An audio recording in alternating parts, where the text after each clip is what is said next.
G'day Supercoaches and welcome back to Supercoach Edge. Now this is the third episode in our analysis series concentrating on the forwards, having now delved into our best primo forwards and most recently our mid-pricer and value options. All that's left to discuss now obviously is the hottest rookies that will be our ticket to Moneytown. And as we teased at the back end of the last episode, we have almost too many rookie options in the forward line and it's going to be very, very hard to fit them all in. It's going to be quite the squeeze. And the key is in pinpointing the best, the very, very best to fit into our starting sides. Before we jump into things, of course, you can find us littered across your social channels via, of course, on YouTube. Just search Supercoach Edge. Don't forget to like, subscribe, and hit the notification bell as well to be notified of when our content does drop across the preseason and in season. On Twitter, you can find us at Supercoach_Edge, and on Facebook, Insta, and TikTok, where we post nice little snippets from week to week. Check it out. All you need to do is search Supercoach Edge and you'll find us there. So before we kick things off, it's probably best to add that each of these rookies needs to be assessed based on two key criteria. The first one is via job security. So whether or not the player is likely to keep their role ongoing and in fact their spot in the team. As we know, the worst thing that can happen to a rookie is starting in round one, only to see them omitted from the senior side, marooned on 1 or 2 games without triggering their cash gen. And I think most recently the one that comes to mind for that is Lucas Camporelli for my mob at Carlton, and looked good in the first game, and then Michael Voss just, I don't know what he was thinking. No one really does.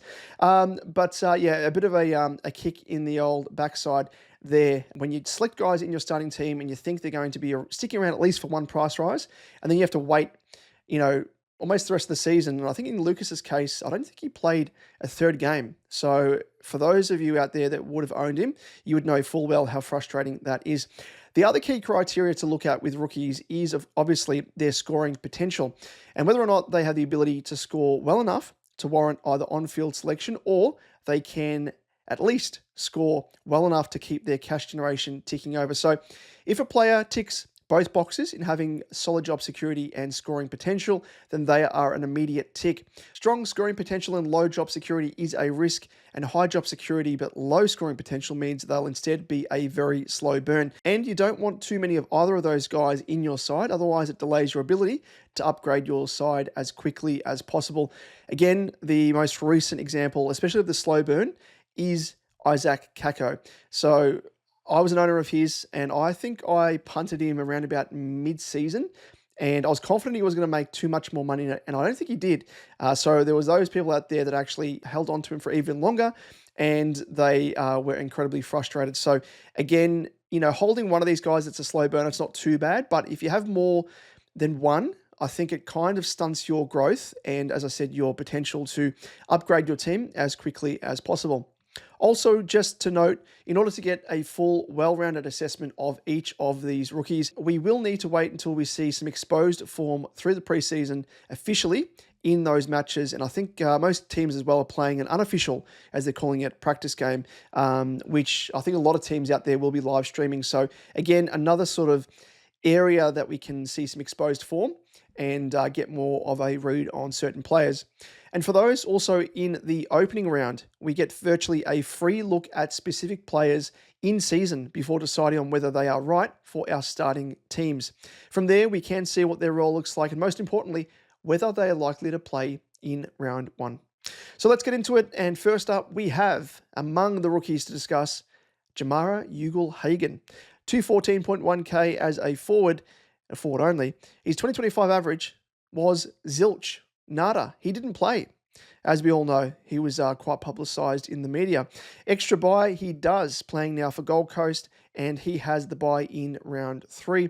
So Jamarra, as I just alluded to there, was in the headlines for the wrong reasons across 2025, and it resulted in the Dogs severing ties with him and sending him up Gold Coast's way. So new colours, new team, but does it translate to a new and rejuvenated Jamarra that averaged a career-high 66 in 2024? Can he replicate that? Well, the thing with Jamarra is, whilst he is a renowned goal kicker, it doesn't necessarily translate into Supercoach points, as in that very 2024 season that he scored, or averaged that 66, he kicked a sizable 43 goals for an average of 66, which just featured 2 100-plus scores and only one score above 120. So not too good. At his starting price point, he is priced at an average currently of 39, but if he can, once again, reach the heights of, say, a 66 or a 60 average, it'll see him generate 140k profit, which is obviously a big tick, pushing towards that 150k mark that we want to try and get out of all of our rookies. So it sounds good in theory, but the issue is without the ability to consistently hit 100 plus scores, it could be a very slow burn, especially at this inflated price point where he is a touch above 200k. So again, assessing players based upon those two criteria of job security and scoring potential. So job security, you'd think that he does make his way into the Suns side, but one to watch for confirmation over the preseason and, of course, those practice games and in that opening round game as well, where we don't have to commit until we see how he performs, if he performs. His scoring potential, well, I don't really think he's much chop. Won't turn into a keeper in that sense by any means, but should make money. But as stated, he could be a slow burn, so just be wary. The verdict for me, he is currently a pass because I think there's no real guarantee that he averages enough to make paying that 200k price tag worthwhile.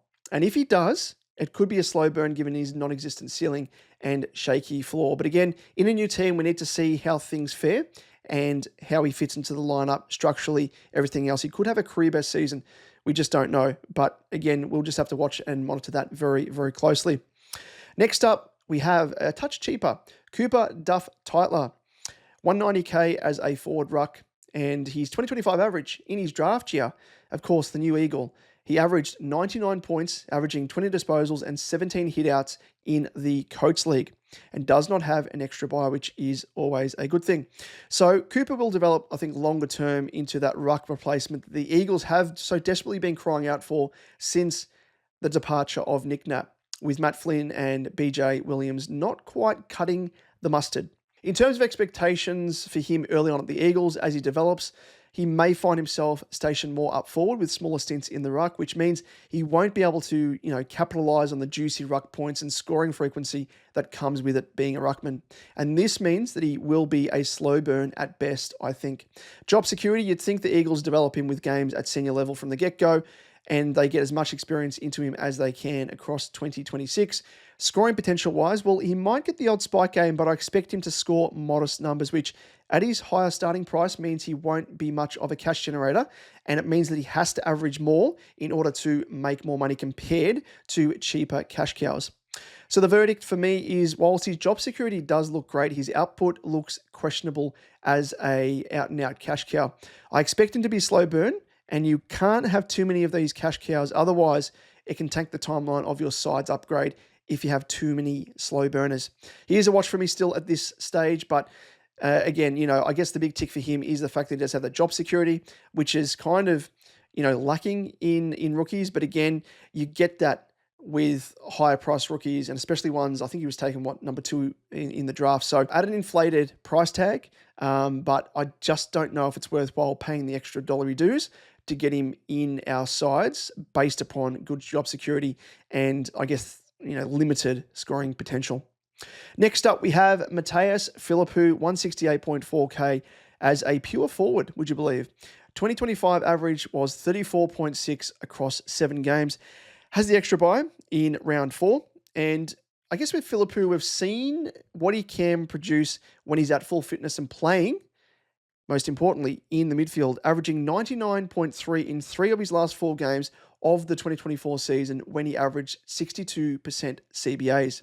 The worry is, despite battling injury in 2025, he spent a majority of his time back up forward and struggling for scoring output, averaging just 44.2, of course, discounting his injury impacted and sub games among that average as well.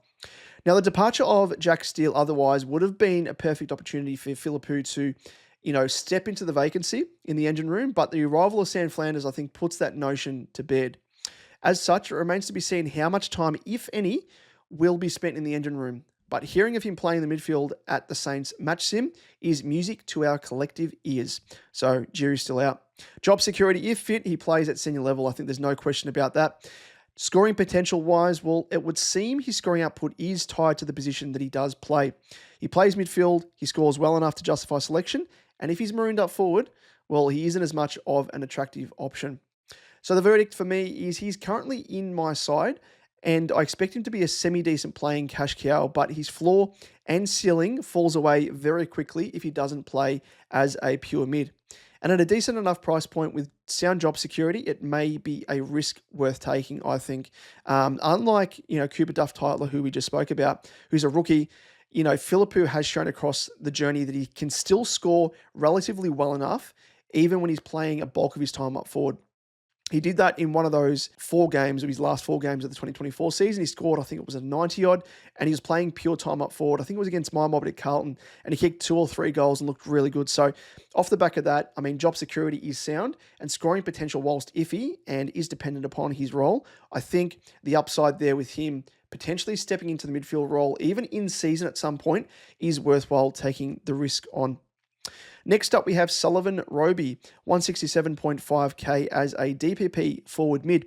His 2025 average, well, he was consistently very, very good across his draft year, averaging a 108. I guess to summarise Robey, well, he surged into top 10 calculations in the draft off the back of a 40 disposal, 3-goal game that featured 18 contested possessions, 11 score involvements, 9 marks, and 158 SuperCoach points. So it's evident this lad is built for SuperCoach. Being able to select him as a forward is a big bonus, but he may not quite be a player to consider in your starting side just yet, considering that he is recovering from a back issue. Nonetheless, he is a name to get familiar with, as he will surely get a crack at senior level at some point in the season once he is back to full fitness. So job security-wise, I think it's pretty high in a developing Don's side, crying out for youngsters of his quality. And scoring potential-wise, well, as we just recapped, the kid is built for SuperCoach. It's just a matter of how quickly this can translate across to senior footy. The verdict for me is, it's really a shame that he has had an injury-interrupted preseason, as he does look good. He is definitely one to monitor in season as a downgrade option, I think, because as I said, I expect him to play as much as the Dons can, provide him.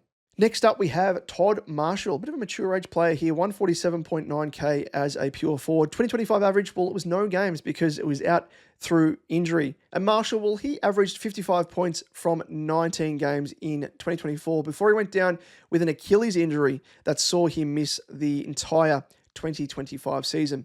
Whilst that sort of average doesn't really scream pick me as a cash cow, the upside with Marshall heading into the 2026 season is new coach Josh Carr has shifted him into the back part of the ground to reinvent him as an intercepting defender. And there is reason to believe this role could continue into the season proper, with Brandon Zerk-Thatcher still sidelined through injury.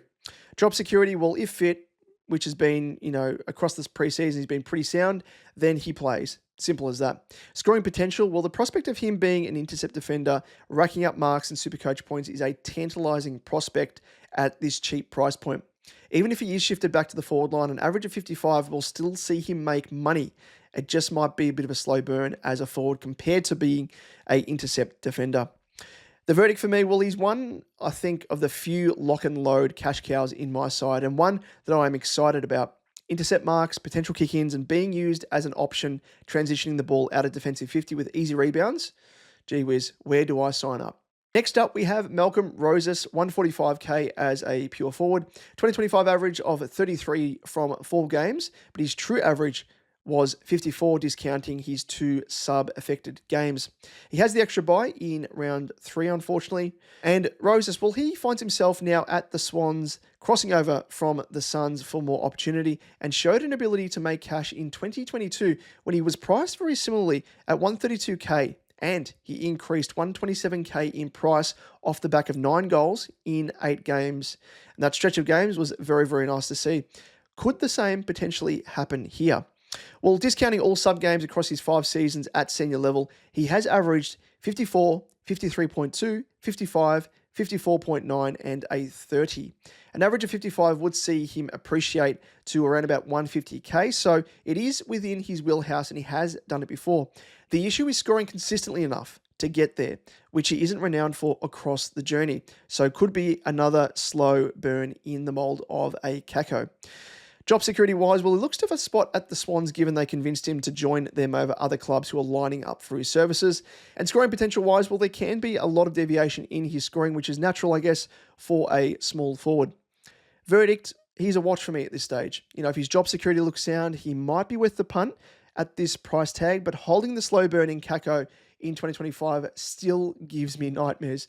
So I'll have to assess things closer to round one, but at this stage, he is not in my team. Next up, we have Gallop, 132.6k, and for the Lions, 2025 average of 35 from 4 games, discounting his 2 sub-affected games, and does have the extra bye in round 2 given the Lions are playing in opening round. He was able to score 81 in the prelim against Collingwood, kicking 3 crucial goals, suggesting that he has the ability of sealing scores in his repertoire, but he's still, of course, a very, very young player. Job security, well, the arrival of Oscar Allen could be the banana peel towards him seeing regular opportunities at senior level. However, with Eric Hipwood injured with an ACL and not expected to return until the second half of 2026, it could be the ticket. Scoring potential-wise, well, as a key forward, as we all know, it could be a slow burn, and scoring-wise, could fluctuate wildly. The verdict for me is I think there's just better options than relying on a young key forward at this price tag, hoping that he is able to crack into the reigning premiers, 2-time premiers, of course, back-to-back, to play enough games to make cash. I'd much prefer to go for someone at this price tag that's going to have job security, and maybe they have a bit of fluctuation in the scoring, but at least you know they're going to play with him. I think at this stage, it looks as though you're going to be more so hoping that he's not in the position of, say, a Lucas Camporelli, where he plays early games and can at least make you some early cash. So I think there's too many question marks over him for me. Next up, we have Sid Draper, 126.1k as a forward mid. His 2025 average was 23, but of course he was subbed in 7 of his 10 games, so has a true average of 48.7, which isn't much better. With Draper, it was a shame because someone taken so early, huge reps, some of the best evasiveness that you'd see from a player in his draft year, and he didn't get much of an opportunity at senior level to flash the sort of brilliance that he did display in that draft year, having scored 147, 118, 119, 101, and a 106 whilst playing in the Sandful during that draft year, mind you. So again, mature body, but that body has let him down as he has struggled with injury and being the perennial sub for the Crows. I think fitness-wise as well, doesn't quite have the base to sustain at senior level, and that sees his low average keeping into a very, very cheap price point as we see here in 2026. But with the retirement of Matt Crouch, who averaged 60% CBAs in 2025, there is a definite opening for Draper to step into, except he once again, unfortunately, re-injured his groin in a recent training session at the Crows in recent days, so is in a race to be fit to play for round 1. He was on track to play in the preseason games, but off the back of this re-injury of the groin, which just does not bode well or fill us with confidence to select him, he's now going to be not playing those games, and we don't know if he's going to be fit for round 1. So job security-wise, he should get great opportunity for game time with the sub rule being scrapped. Hallelujah. But as to whether he is thrown into the engine room from the get-go or slowly transitions into there remains to be seen. And I guess the question remains, will he even be fit to play at round 1?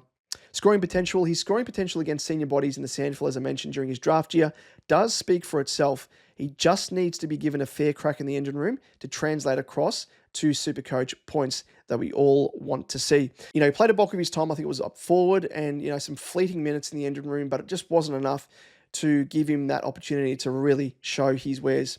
So the verdict for me is there, as I said, there's a big possibility that he isn't fit for round 1, and the fact that he has suffered groin injuries over the preseason doesn't bode well for his durability, short, mid, long term. So it makes it awfully hard to trust him. But at such a low price point, the upside is great with this guy, but he may instead be seen as an in-season downgrade option if he is not fit to play round 1. Moving on now to Dev Robertson, 119.9k, 2025 average of 13.5 in 4 games, but all were as the sub. But mind you, in the VFL for the Lions, he averaged a 118, which we'll love to hear. So Robertson, he was another player who has been the perennial sub across most of his career, so praise be the Lord that the sub rule has been scrapped. Nonetheless, he now finds himself at the Eagles, who are crying out for a mature body, such as his, to assist their younger brigade. Reportedly, is turning heads on the track across the preseason for the Eagles and is in line for a spot in the senior side. And this bloke can just find the footy with ease, averaging 26 disposals and 6.6 tackles a game in the VFL for 2025, whilst hitting 120 plus Supercoach points in 18 of his past 31 VFL games, just to show you, I guess, the ability of this bloke. Job security-wise, well, of the 3 mature age recruits for the Eagles, Dev-Rob looks the most likely to feature regularly at senior level. Scoring potential, well, he was able to average a 65.1 back in 2022 for the Lions, and I can see him being able to reach this with ease off the back of regular games and more game time for the Eagles, so he will make us money. So the verdict for me is he is a lock and load rookie in my books who will get mid-forward DPP as well come round 6 for added flexibility you would expect if he is played in the middle, which is what we expect to happen. We also have another guy, and one of those mature age guys that I was alluding to that was recruited or signed alongside Dev Robertson, and it is Finn Macrae, 119.9k as a forward mid. His 2025 average was a big fat donut. He didn't play, but he did average a 99 in the VFL. But I guess Finn Macrae, you could summarise him in terms of someone that just had limited to no opportunity whilst he was at Collingwood, named as the sub countless times, and actually when he was given a full game, he wasn't given a full game. He was still only restricted to around about 60 to 65% time on ground, which is just craziness. 2025 saw him have a shoulder reconstruction and was restricted to 9 VFL games without much of a chance of cracking into Collingwood's senior side. So heading into the 25 season, I remember Craig Macrae mentioning that they wanted to try and give him opportunity to crack into the team. But that shoulder reconstruction early on pretty much scuttled things for him. So after a fresh start, and he's found that at the Eagles. But across his 4-year career, he has shown a knack for finding the footy at VFL level, much like his older brother, averaging 27.5 disposals, 12 contested possessions, and 6.5 clearances. Job security-wise, well, given job security has been an issue historically for Macrae, naturally it has to be questionable. If we were to commit to him in our starting sides, we would need to see him at least named in the Eagles' round 1 team. Scoring potential-wise, well, he has shown fleetingly, when given a full game for the Pies, he can score well enough, with a 93 and an 89 in 2 games in 2024.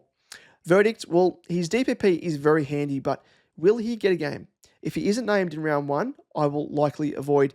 And we almost need to see 2 games back-to-back in order to gauge his worth and have that security in knowing that he's going to stick around on the team. But even then, do we know beyond that? So it would be an ideal downgrade or correction trade-in if he tears it up in his initial 2 games. Next up, we have Liam Reidy, 119.9k as a forward ruck, and averaged in 2025 a 34 from a single game, and does have the extra bye, now playing for Carlton in round 2.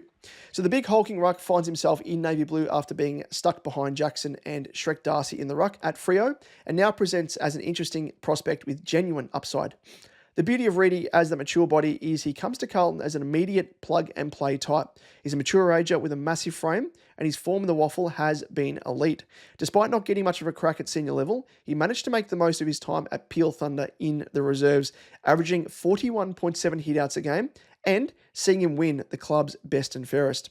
Could he replicate Lloyd Meek at the Hawks, who traded for him after he likewise was languishing behind both Darcy and Luke Jackson at Freo?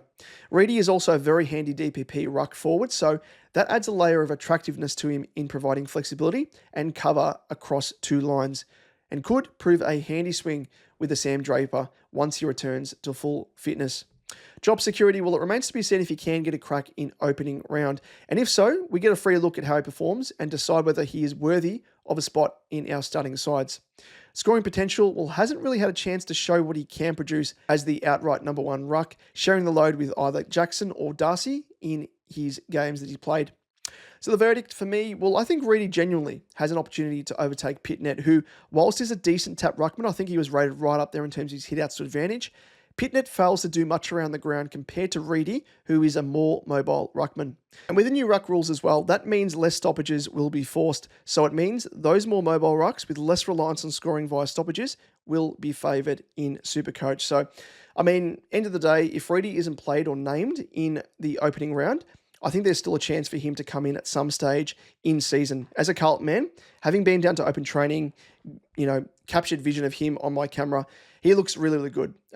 So I have no doubt that he's going to play at some stage in the season. If it's not in the opening round, I expect him to come in at some point. Pitnet isn't the most, as I said, mobile, but not the most durable either. He suffered, I think it was a larynx injury pre-season, came back and he's looking at full fitness now. But I just think these guys here, they're going to be clashing in season, and it might be a bit of a toing and froing between Reidy and Pitnet, and I can see Reidy coming out on top. Well, to round things out, we have Leo Lombard from Gold Coast, 119.9k with a 2025 average of 19, but sub-affected in 3 out of his 4 games, so his true average is 29, not much better, and does have that extra bye in round 3, obviously, for Gold Coast playing in the opening round. Well, Lombard heads into his second pre-season, and he is turning heads, winning the 2-kilometre time trial at the Suns. Didn't get much of a crack at senior level, being the sub in 3/4 of his games in 2025, but averaged 104 points in his 9 VFL matches playing as a pure mid. Job security-wise, well, it's really hard to read at the moment, so watch to see if he is named in the Suns' opening round side and get a free look at how he performs and fits into the Suns' lineup. Scoring potential-wise, well, opportunity is the big question, but if he can carve out a spot in the wing, he could be a half-decent cash cow. So considering what he produced in the VFL, there is opportunity there for him to take that next step in his game and produce at senior level. So the verdict for me, well, he's a big watch over the preseason. Assess how we get a free look at him in opening round, provided, of course, that he is selected. But yeah, I think a lot of people out there have him in their team. He's probably around about 30 or 40% owned at this stage from memory. Might be more, might be less. Might be getting confused with someone else. But yeah, I think he's someone that presents with a huge upside at that bottom price, 119.9k. Well, that rounds us out for our complete forward analysis. So, of course, if you haven't yet seen it, check out our previous episodes where we go through the primos, the mid prices, and the value options. And, of course, we've just done the complete trilogy with the rookie analysis up forward. So what do we have next on the horizon, I hear you ask? Well, we have next up for our preseason analysis episodes, we have the midfielders, the all-important, juicy midfielders. So you can look forward to that, and we will be kicking things off with primos, and then, of course, mid-prices and value players, and ending things with rookies. But, of course, if there are any forward-eligible players that we potentially missed and you would like to hear us discuss them, please comment below this YouTube video if you are watching us via YouTube, or if you are listening to the audio podcast side of things, feel free to hit us up on socials as well, which you can do via Twitter at @supercoach_edge, and Facebook, Insta, TikTok. Well, that's just where we put up the promos, the marketing, and little snippets as well from episodes from week to week. So all you need to do is search SuperCoach Edge and you will find us there. And on YouTube as well, if you are new to the channel, please consider giving us a subscribe, because we have a whole host of content to release from here on out. And in season, well, geez, it does not stop. So give us a subscribe. Hit the notification bell as well to be notified of when content does drop, and you can be abreast of everything there. And likewise as well, we are available as an audio podcast. Check us out, Spotify, Apple Pods, hit the follow button, and you can follow our podcast again to be notified of when our audio podcasts drop as well. Well, thanks again for your company. Really appreciate you tuning in, and we'll catch you in the next one. Cheers.